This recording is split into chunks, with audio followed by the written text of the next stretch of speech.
রায় দেব না আল্লাহ। আল্লাহ আমাদের সকলকে রক্ষা করুন আল্লাহ। আমরা কান ধরছি আল্লাহ, আমরা আর অনিয়ম দুর্নীতি করব না আল্লাহ।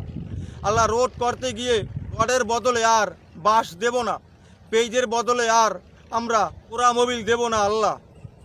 আল্লাহ মানুষের নাম বেশি আর খাবো না আল্লাহ। আল্লাহ মানুষের নাম বেশি আর খাবো না। এই আমি ক্ষমা চাই আল্লাহ। আমি আপনার পাপী বান্দা, এই হিসাবে আমাদের সকলকে রক্ষা করে দেন আল্লাহ। আল্লাহ একটু রহমতের বৃষ্টি দেন আল্লাহ। আমরা আর ঘুষ খাবো না, সুদ খাবো না, দুর্নীতি অনিয়ম করবো না আল্লাহ। আল্লাহ পরের হক নষ্ট করিয়া খাবো না আল্লাহ। পরের আইল ঠেলিয়া আর নিজের একা জমি বাড়াবো না আল্লাহ। আল্লাহ আমাদের সকলকে রক্ষা করুন আল্লাহ। হেদায়েত দেন, আমাদেরকে হেদায়েত দেন। আর যদি হেদায়েতের পথ খোলা আপনার কাছে নাই থাকে, দরজা নাই থাকে আল্লাহ, তাদেরকে ধ্বংস করে দিন। তারপরও কিছু সংখ্যক লোকের কারণে আল্লাহ আমাদের সকলকে আযাব দিয়েন না।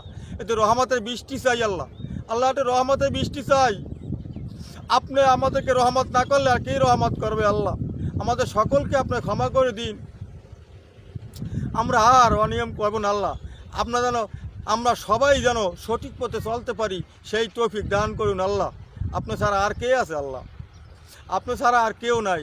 আপনার কাজ আমরা কেউই করি না, শুধু আমরা গাড়ি বাড়ি টাকা পয়সার লোভে ব্যস্ত। সকলকে ক্ষমা করে দিন।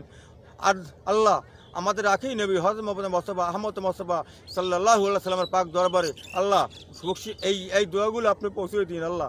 আল্লাহ তার উসিলায় এই যাকে তৈরি না করলে এই পৃথিবীর কাউকেই তৈরি করতেন না, সেই আখি নবী হযরত মুহাম্মদ মুস্তাফা আহমদ মুস্তাফা সাল্লাল্লাহু আলাইহি সাল্লাম, তার উসিলায় আমাদের সকলকে ক্ষমা করে দিন।